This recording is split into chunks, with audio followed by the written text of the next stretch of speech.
quelques figures de style dans la boîte à merveilles de Ahmed Sfarim. La bouilloire chantait la personnification.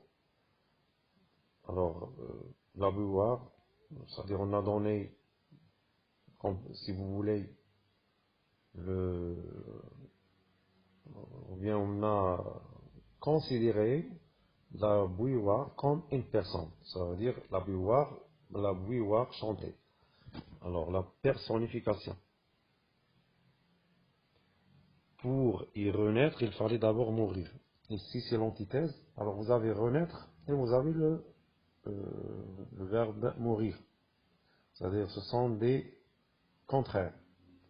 L'antithèse, c'est une figure de style qui exprime l'opposition. C'est-à-dire, vous avez ici renaître et vous avez mourir. Pour attraper un moineau, mais le moineau ne vient jamais et désire tant ce moineau la répétition. Le mot moineau est répété plusieurs fois dans sa phrase, donc c'est la répétition. Ma mémoire était une cire fraîche. Et là, alors ici, c'est la métaphore. Alors la métaphore, c'est une comparaison sans moyen de comparaison. C'est-à-dire, on compare ici la mémoire à une cire fraîche. Alors ma mémoire était une cire fraîche. Elles me conseillèrent de monter sur la terrasse, charmer les oreilles des voisins. C'est l'antiphrase, c'est-à-dire le contraire de la phrase. Ils me conseillèrent de monter sur la terrasse, charmer les oreilles des voisins. Ça veut dire, charmer les oreilles des voisins, c'est pas par du chant, mais par des bruits. Il posait 1000 questions à ma mère. Alors ça, c'est les l'hyperbole. L'hyperbole, c'est une figure de style d'exagération. Alors on exagère.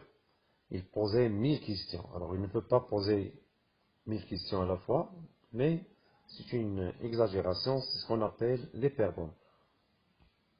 Le bruit de ses narines me rappela le son de la trompette de Ramadan. Ici c'est la comparaison.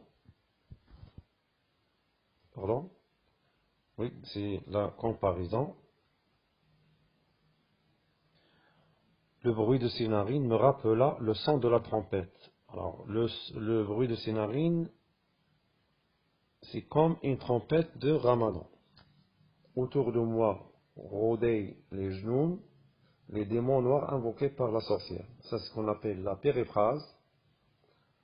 On reprend le mot genoux par les démons noirs invoqués par les démons noirs. Alors, les démons noirs, ce sont les genoux.